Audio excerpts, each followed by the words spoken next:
श्री दुर्गा सप्तशती नमो अध्याय। निशुंभ वध।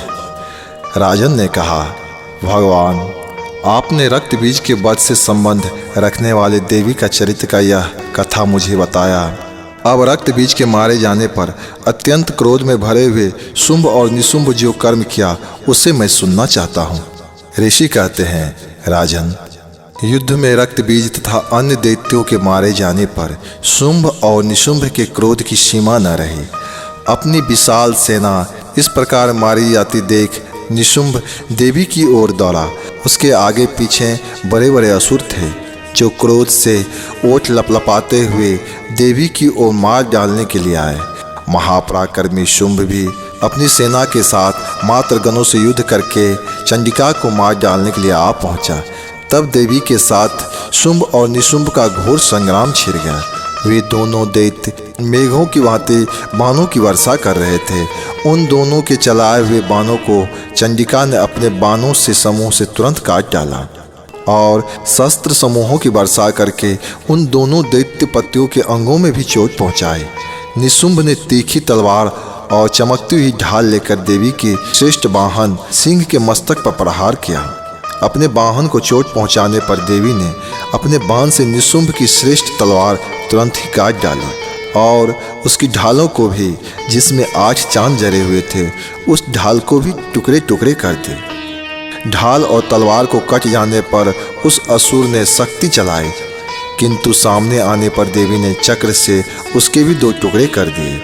अब तो निशुंभ क्रोध से जल उठा और उस दानव ने देवी को मारने के लिए शूल उठाया, किंतु देवी ने समीप आने पर उसे भी मुक्के से मारकर चूर चूर कर दिया। तब उसने गदा घुमाकर चंडिका के ऊपर चलाए, परंतु वह भी देवी के त्रिशूल से कटकर भस्म हो गई।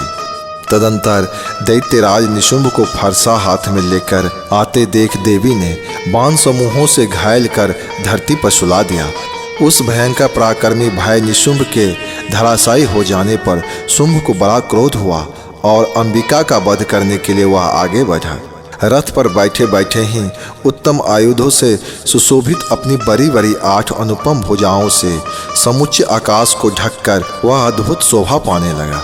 उसे आते देख देवी ने शंखनाद किया, साथ ही अपने घंटे के शब्द से जो समस्त दैत्य सैनिकों का तेज नष्ट करने वाला था, संपूर्ण दिशाओं को व्याप्त कर दिया। तदंतर सिंह ने भी अपनी दहाड़ से, जिसे सुनकर बड़े बड़े गजराजों का महान मद दूर हो जाता था, आकाश, पृथ्वी और 10 दिशाओं को गुजा दिया। फिर काली ने आकाश में उछलकर अपने दोनों हाथों से पृथ्वी पर आघात किया। इससे ऐसा भयंकर शब्द हुआ जिससे पहले के सभी शब्द शांत हो गए हो। तत्पश्चात शिवदूती ने दैत्यों के लिए अमंगलजनक अट्टहास किया।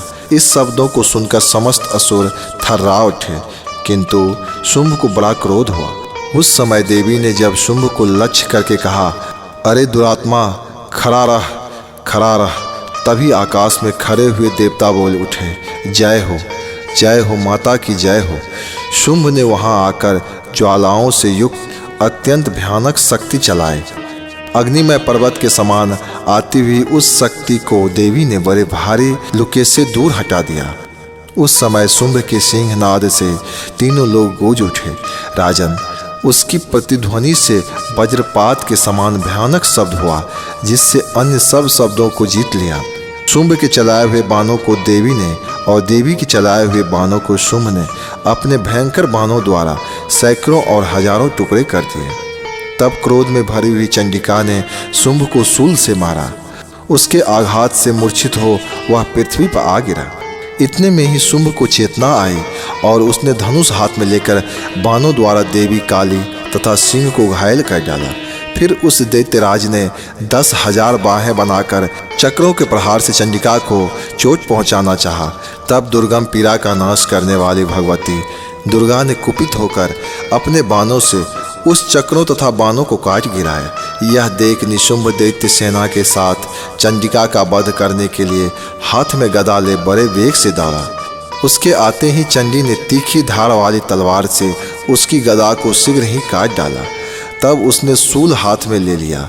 देवताओं को पीड़ा देने वाला निशुंभ को शूल हाथ में लिए आते देख चंडिका ने वेग से चलाए हुए अपने शूल से उसकी छाती छेद डाली। शूल से विदीर्ण हो जाने पर उसकी छाती से एक दूसरा महाबली, एक महापराक्रमी पुरुष वहीं खड़ा हो गया। उसे निकलते देख देवी अट्ठास कर हंस पड़ी और खड़ग से उसका मस्तक काट डाली। तदंतर सिंह अपनी दाढ़ी से असुरों की गर्दन कुचलकर खाने लगा। यह बड़ा भयंकर दृश्य था। उधर काली तथा शिवदूती ने भी अनायास दैत्यों का भक्षण आरंभ किया।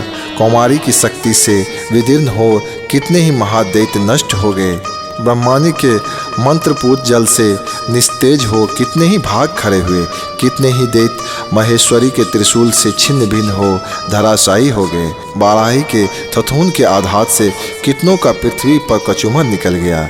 वैष्णवी ने भी अपने चक्र से दानव के टुकड़े टुकड़े कर डाले। ऐन्द्री के हाथ से छूटे हुए वज्र से भी कितने ही प्राणों से हाथ धो बैठे। कुछ असुर नष्ट हो गए, कुछ उस महायुद्ध से भाग गए तथा कितने ही काली शिवदूती तथा सिंह की ग्रास बन गए।